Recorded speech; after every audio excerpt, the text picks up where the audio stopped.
Peu de gens le savent, mais une guerre importante se déroule dans le monde. Alors que la plupart des gens sont attentifs aux événements en Israël et en Ukraine, l'armée égyptienne mène une bataille importante. Ils se battent pour vaincre un groupe terroriste très dangereux sur leur propre territoire. Et cette histoire a un rebondissement incroyable, que je vais vous raconter maintenant. Avez-vous déjà entendu parler de l'État islamique en Irak et en Syrie ? Beaucoup connaissent ce groupe sous le nom d'État islamique. Ils sont un groupe de personnes qui croient en des idées très extrêmes et violentes. En résumé, ils pensent que tout le monde doit suivre leurs règles et ceux qui ne sont pas d'accord ou s'opposent, eh bien, ils vont faire quelque chose de terrible à cette personne. C'est pourquoi ils sont considérés comme des terroristes. L'État islamique en Irak et en Syrie a commencé au Moyen-Orient, dans des pays comme l'Irak et la Syrie, et s'est propagé, causant de nombreux problèmes dans d'autres régions. Et l'un de leurs objectifs était de créer un grand califat, c'est-à-dire un empire où ils gouvernent tout avec leurs règles radicales et extrémistes.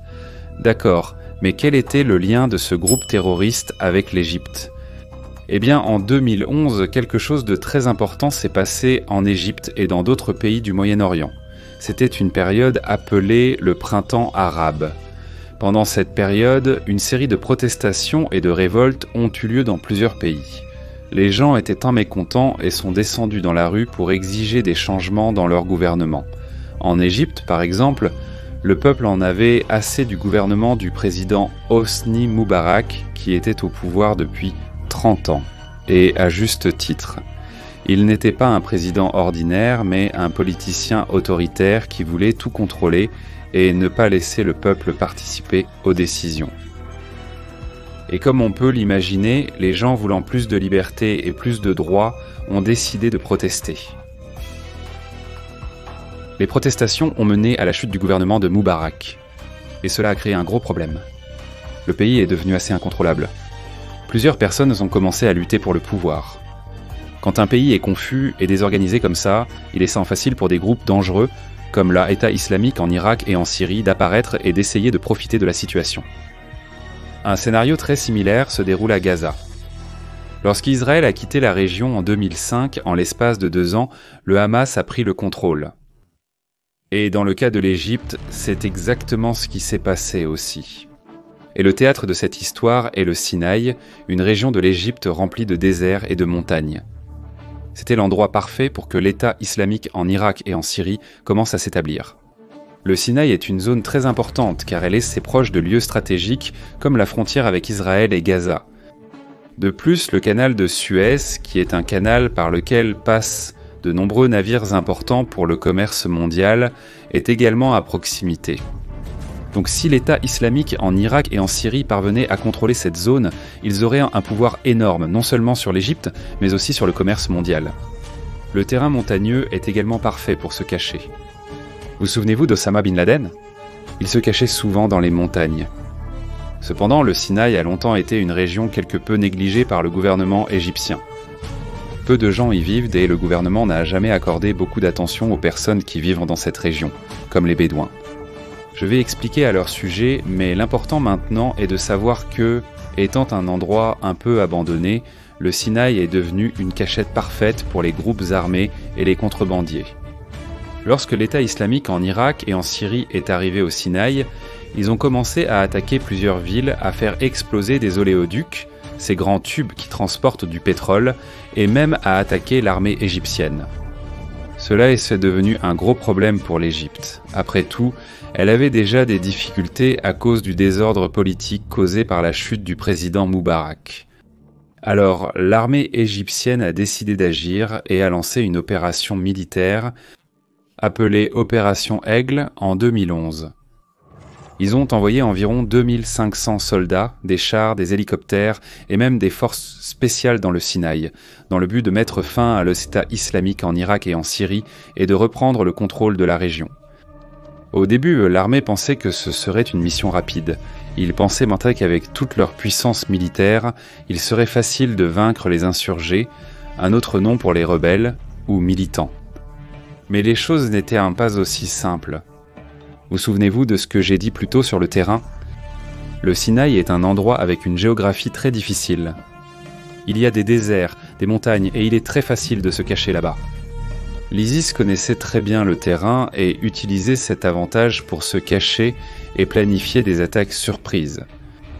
Il recevait également des armes et des fournitures par le biais de tunnels secrets qui passaient pas sous la frontière avec Gaza.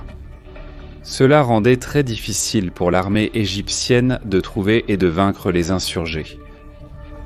Et puis une chose intéressante commence à se produire. L'armée utilisait une stratégie de force brute, c'est-à-dire qu'ils essayaient de résoudre tout par des attaques lourdes, en utilisant des chars, des hélicoptères et des bombardements. Mais malgré cela, aussi souvent que l'armée réussissait à vaincre certains combattants de l'État islamique en Irak et en Syrie, de nouveaux militants apparaissaient tout le temps. Cela se produisait parce que l'État islamique en Irak et en Syrie réussissait à convaincre plus de personnes de les rejoindre. C'était comme si pour chaque militant que l'armée vainquait, 2 autres apparaissaient à sa place. Il devenait très difficile pour eux de gagner cette bataille. Mais c'est là qu'intervient un personnage important dans toute cette histoire. Pas un, mais plusieurs. Les Bédouins. Les Bédouins sont un groupe de personnes qui vivent dans le désert depuis des siècles. Ils sont nomades, ce qui signifie qu'ils ont tendance à se déplacer d'un endroit à un autre, emmenant leur famille, leurs tentes et leurs animaux. Ils connaissent le désert comme personne parce qu'ils y vivent depuis très longtemps. Dans le Sinaï vivent environ 200 000 Bédouins et ils ont une culture et un style de vie très différents du reste de l'Égypte. Le problème est que pendant très longtemps, le gouvernement égyptien a très mal traité les Bédouins. Ils ne recevaient pas les mêmes services que les autres Égyptiens, tels que les écoles, les hôpitaux et les emplois. De nombreux Bédouins avaient l'impression d'être traités comme des citoyens de seconde classe. C'est pourquoi certains d'entre eux ont commencé à aider l'État islamique en Irak et en Syrie, non pas parce qu'ils étaient d'accord avec les idées violentes du groupe, mais parce qu'ils étaient mécontents du gouvernement et voulaient pas se venger. Et c'est là que l'armée égyptienne a fait quelque chose de très intelligent. Ils ont réalisé que, au lieu de continuer à traiter les Bédouins comme des ennemis, ils pourraient essayer de travailler avec eux. Après tout, mais qui connaît mieux le désert du Sinaï que les Bédouins eux-mêmes ?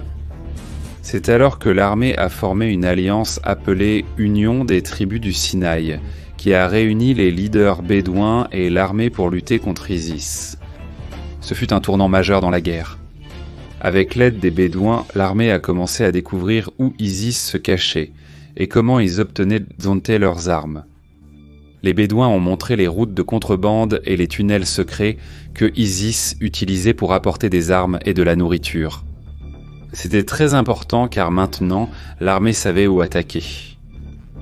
Ils ont commencé à détruire les tunnels et à bloquer les routes de contrebande, coupant l'approvisionnement de l'État islamique en Irak et en Syrie.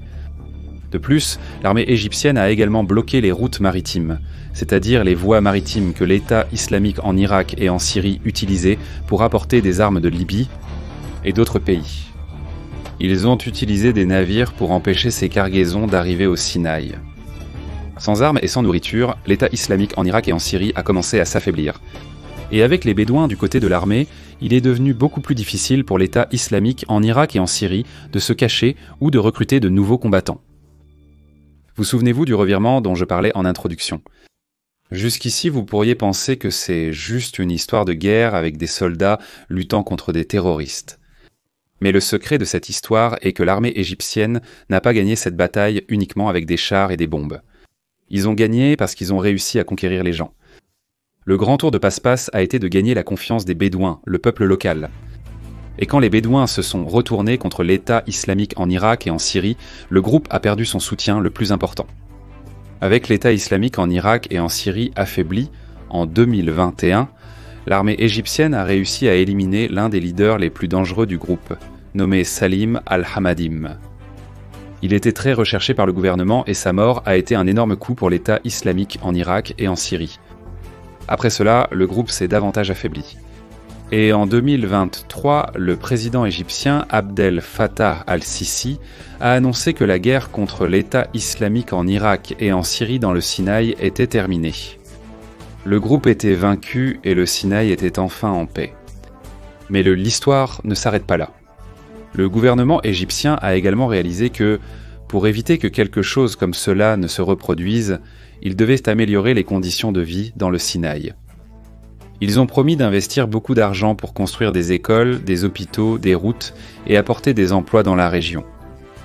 C'est très important car cela aide à éviter que les gens se sentent abandonnés et que des groupes comme l'État islamique en Irak et en Syrie puissent à nouveau recruter de nouveaux membres.